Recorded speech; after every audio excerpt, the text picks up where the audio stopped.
Hello, and welcome to the Earth Chats podcast. I'm your host, Sahara. I'm an activist, writer, speaker, and listener with a passion for creating change in our world. Join me and special guests weekly as we have inspiring conversations and reveal insightful knowledge, tips, and tricks on how you can live more mindfully on this planet. Tune in every Wednesday and make sure to hit subscribe to stay up to date with all the latest episodes. And now, without further ado, let's get on with the episode.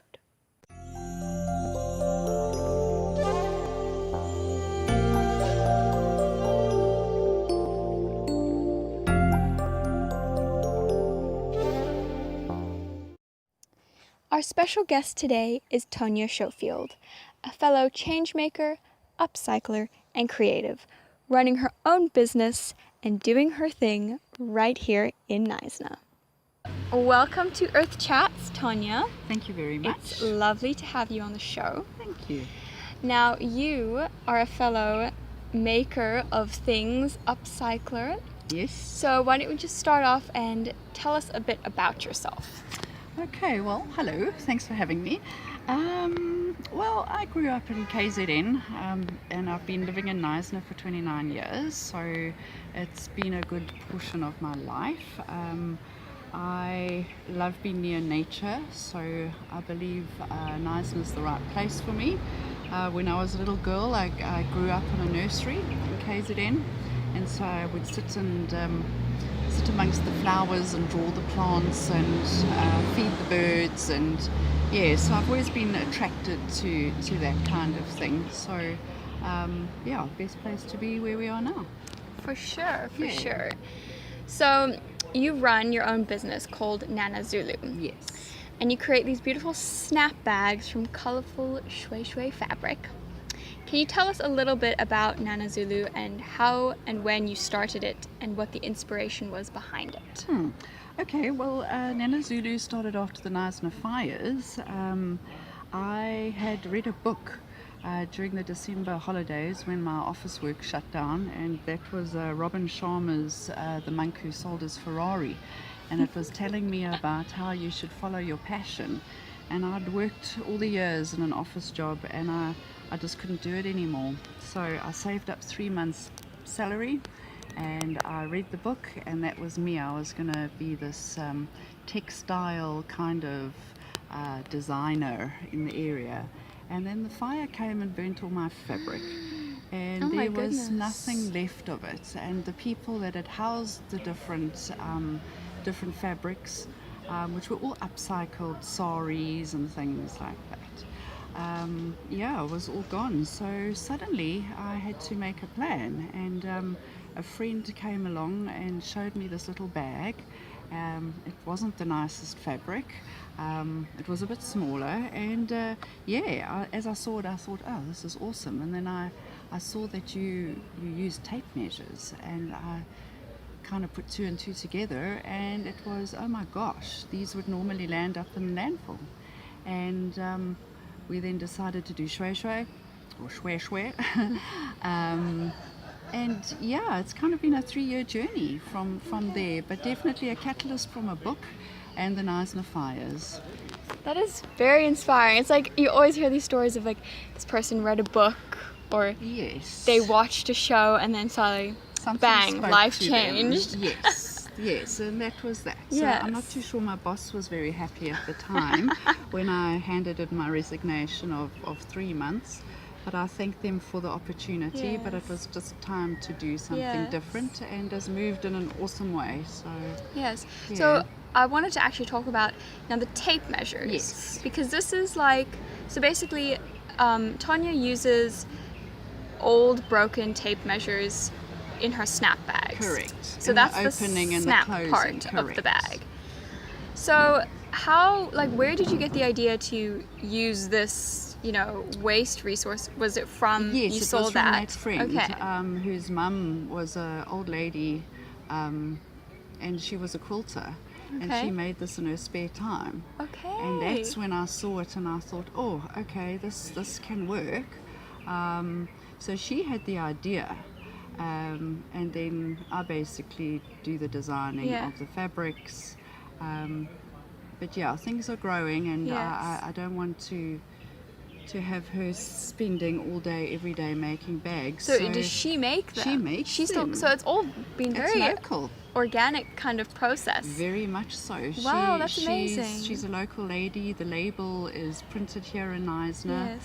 And the label now, that is also from Yes. cut-offs of Ostrich leather. ostrich leather. So Yes. everything is all Upcycled, using Yes. again. That leather is from jewelry that's made in the industrial area. Wow. And they need the quills in their Yes. jewelry, and the ostrich leather is then just put into black bags. Jeez. Yeah, and so yeah, I'm generally, when I'm needing leather, Yeah. Me again. dusty. And yeah, so we've got a very good relationship like that, Yeah. and that was my old place of employment. So we've kept a very, Okay. very nice That's so relationship. nice. Yeah, so I they mean- can now see the next thing Yeah. going on from their products that they produce. That is so cool. It's all Yes. about having those little connections and relationships. keeping it local is really, Yes. it is definitely the best Yes. way to go, for sure. Definitely. So I know you're also very passionate about the planet and creating change. So can you tell us a little bit about your journey with that? Like, where did that start? You mentioned that, you grew up always thinking about the planet and Yes. with the birds, the bees, and the butterflies. Yes, I was very fortunate to grow up in a beautiful place. But there was also a song, "Don't Kill the World," Boney Okay. M. Oh, I When love I was that. a young girl, and I heard that, and it resonated with me. And then "All Creatures Great and Small." I love and that. I'm going to look that all up because I know Boney M. Yes. I don't think I've heard that song, but I'm going to look it Yes, I up. think Michael Jackson could have also perhaps done a thing on it as well. But yeah, so I think it was always in me. But Yes. now that everybody is starting to be a little bit more educated, and we're making different choices and how we buy things, we need to have a change and a shift. But I almost feel that I've kind of known it for a lot longer, and it's so nice to see other people, because I've been a bit of the crazy one Oh, I know what you all mean. the time, and yes, then it goes to what you're putting on your body, and It's all connected. It's all connected. yeah, and it's limitless. So I think it's always been within me. But look Boney M up. I will. I'm definitely we're gonna play that song in the background here. So, how has starting your own business and using and upcycling the tape measures, a so-called waste resource, Yeah. impacted your outlook on the planet? Have there been like any key lessons that you've learned Yes, from that? Because definitely. like I know personally when I started, What the Bag, and taking all this essentially waste fabric and turning it into something different, it really kind of puts you in touch with, oh my goodness, there's actually so much going to waste that we don't Yes. realize. Yes. So I'm just curious to see like what kind of things kind of have stood out to you or that you've learned over the past couple of years. Yeah, well, just this making these bags, there's no point in me going off and buying tape measures from a store, because that's kind of defeating the object of the whole upcycle philosophy that I try and live by. So it's educating people to be able to know that you can make different choices. So how it's changed me, I don't shut up about it now. Everybody I see is, oh, I make bags from tape measures. Can you scrounge one out? Yes. Do you perhaps have knowledge that when this is just thrown away in the bin, that never rots? Yeah. That's something here forever. So yeah, it's definitely opened my mind, and then living in Knysna to the recycling issue that we've got going at the moment. How that's on a personal side, Yes. but on a business side, kind of one all leads into the other. Yeah, I definitely, think once you start definitely. opening your mind up to waste Definitely. and it's the very topic, and it's very interesting because people, they think of waste, you ultimately think of plastic, like that's Yes. the top thing, which Yes. of course, yes, But like you don't, I mean, even I didn't think about what happens to broken tape measures. Never. Yep. I mean, I never thought about it. I mean, to be completely honest, I didn't even think about tape measures breaking. Okay. You know, just because like my grandpa's had the same tape measure his entire life, and that's all I've ever seen. So I was just like, they last forever. But it's so true. I mean, they break all the time, especially with big industrial construction stuff. Yes. I mean, you can't even imagine how many tape measures these people probably go through. Well, I've got a constant supplier, Yeah. a wonderful factory in the industrial area who donate me tape measures on a regular basis. Wow. Because they measure big building sites. Yeah. So if every building site in Knysna, and it's very difficult to try and get to every single one of them, could do it on social media, there are ways and means, but just in a day-to-day thing, to try and spread the word of, hey, you can drop off your tape measure. Yes. Down at that place there's an upcycle box, something will be done with Yes. it, Yes, no. So, yeah. So it's just fantastic. I just love seeing and hearing about other people doing like their own upcycling Yes. things, and also everybody has like a different little twist to it. Something else that pops out to them is like, oh, this is being wasted. I need to do something with that. It's very inspiring. Thank you. So, what do you find are your biggest challenges when it comes to reducing your footprint within your own life? Yeah, where to get rid of my waste. My household waste. I'm fortunate enough to have a forest right where I live. I'm in a little green belt, so I've got a great veggie disposal unit for the porcupines and same. the birds. So I'm grateful that I can dispose of things over my fence, literally, Yes. if it's not going onto the compost heap, because some little fellow will eat that. Yes. So yeah, but I mean the other things like your washing powder and changing that, and your waste. I don't know. We just a human lot are a wasteful bunch, and It's very hard sometimes. yeah, and learning now that different colors have different, can be done and not done. I didn't know that. Recycled. Yeah. Bottle tops need to be taken off. Yeah, it's like It's a journey. Yeah, it is, and of what you doing and what you teaching me already things that I didn't know. So it's about sharing our knowledge. That's I think the greatest thing in this, this whole movement of creating change is the education, because I mean, a lot of, like we've been working on this Renewable Knysna initiative, creating change for the recycling issue here in Knysna, and a big part of that is as well educating people on what can and cannot be recycled in our area. Yes. And I mean, a lot of it, nobody knows, because for some odd reason this kind of information just is not available. Yes. And also a lot of information surrounding just environmental topics in general, it's not very accessible to the everyday human. Kind of facts and statistics aren't really just available for everyone. You have to be like a scientist in order to read it or make any sense of it, and it's really not how it should be. Yes.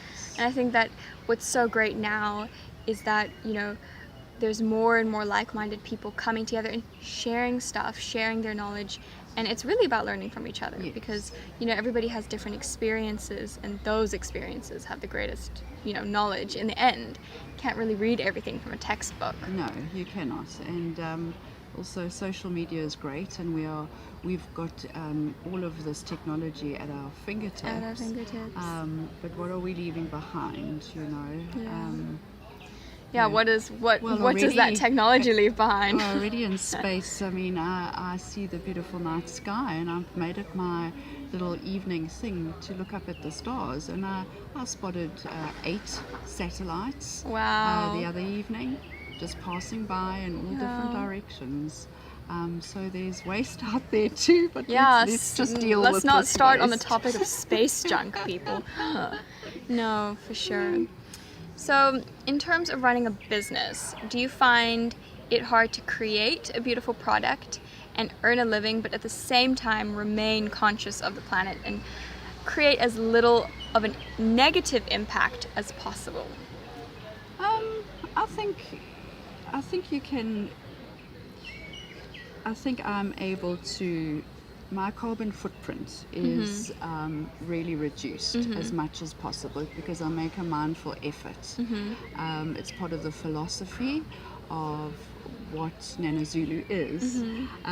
So when it comes, I don't think it's difficult. I think if you true to your beliefs and true to your passions,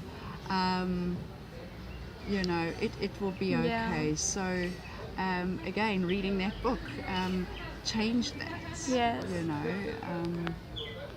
yeah, I think if you're mindful, and it's how can we all become mindful on a collective scale? Yeah, because I think, you know, it's like I've talked to so many different people, and some people, it's like this kind of thing is second nature.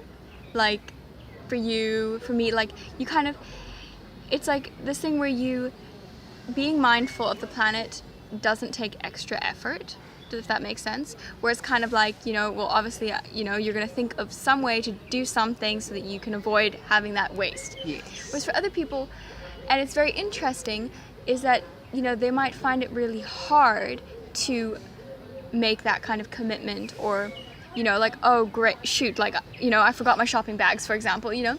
Whereas like that kind of thing is just complete second nature. And so it's very interesting to see how, yeah, everybody is in their own journey with definitely. it. And how, like, yeah, some people it's a lot easier, which it's fascinating. I find it so interesting how like some people find it so much easier just to like be mindful of, you know, their actions, and some people find it so much harder. That's why we've got to try and share the word. That's why we've got to try and share the word, yes. It's up to us. Well, maybe it was me born in the 60s. Who knows? Okay, so we are gonna move on to a little quick fire round.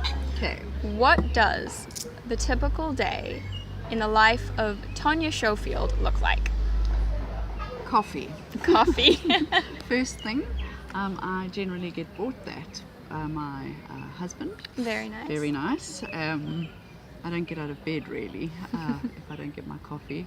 And then I try to be a little bit mindful. So whether I go and meditate or just do a little bit of a stretch outside, just to get the muscles working a bit.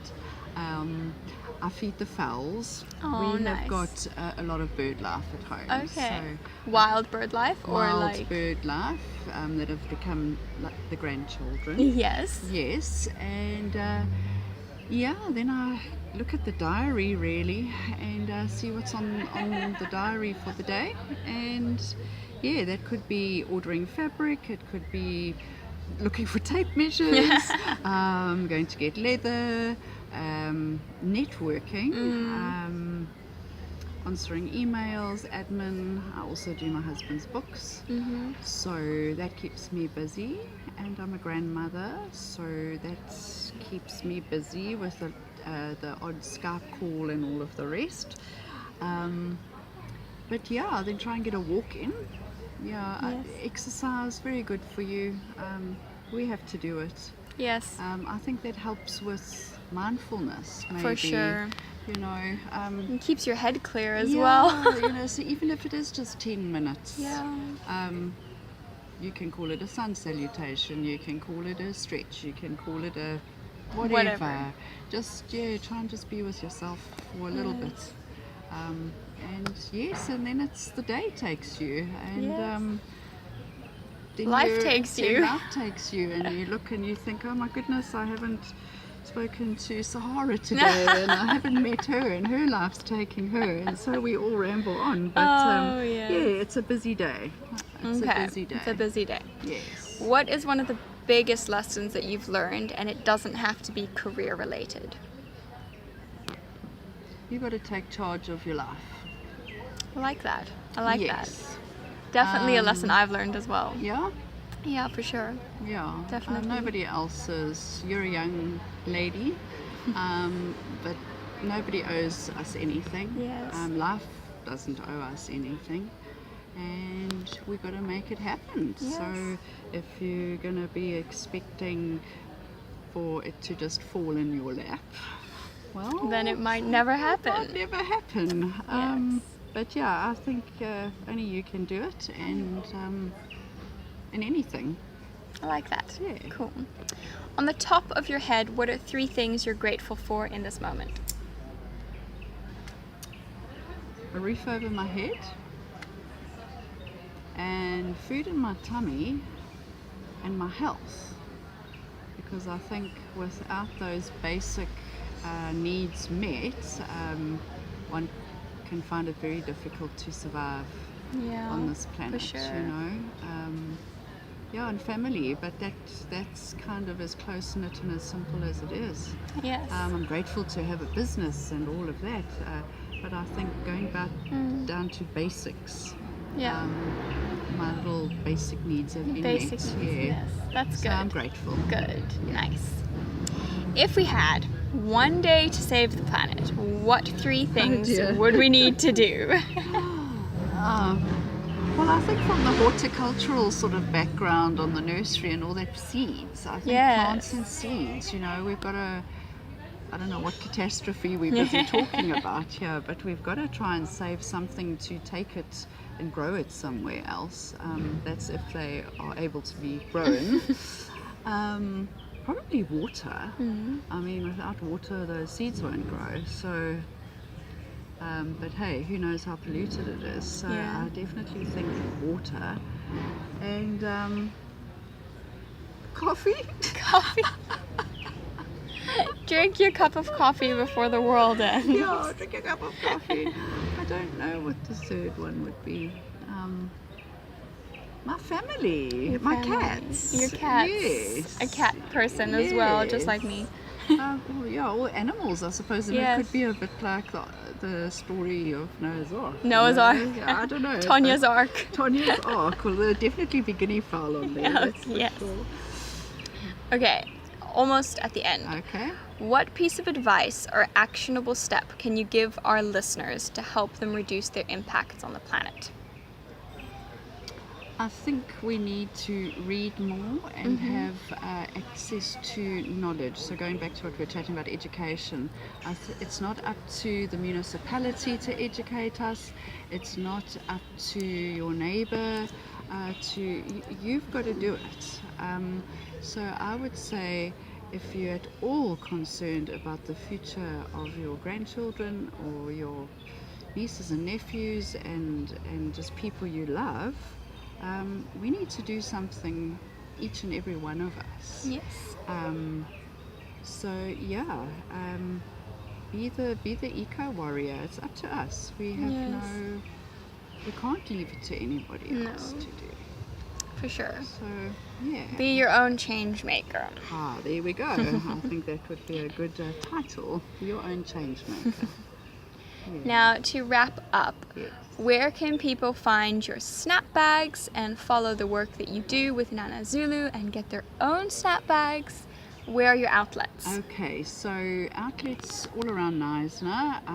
I've got at Nadine's Corner on Leisure Isle. I have got at Featherbed over the lagoon, Ocean Odyssey, sort of the touristy places. Then I've got at, my hairdresser. Which hairdresser? Helen, Hair by Helen. Okay. She's been a great supporter, and that's what I just love is being such a local product and such. I've just had such an amazing response by people who want to stock the bags. Oakleaf in Belvedere, they've been awesome. So all over, you're all over Knysna. I am. The social eatery at Knysna Hollow. Okay.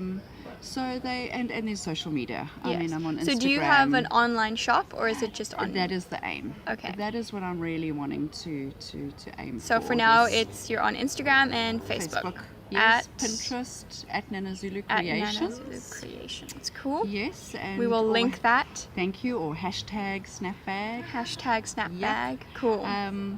You know, this isn't a this concept. You know, anybody can do it. You just have to do it. You just have to do it, you know. I mean, so it's as simple as that. If you want it, then you've got to do it. So and here you are. You've done it. Fantastic. So, yeah, thank you for your time. Thank you so much for coming on the show and sharing your story and your little bits of knowledge and wisdom. It's always very, very cool to listen to another person's story, and upcycling is really cool to talk to another person that's also upcycling stuff. I think it's really cool. Thank you. Thank you for tuning in to the Earth Chats podcast and supporting the show. I hope you enjoyed this episode, and if you feel someone else could maybe benefit from hearing this conscious conversation, please do give it a share. And that's it for now, guys. I'll see you next week.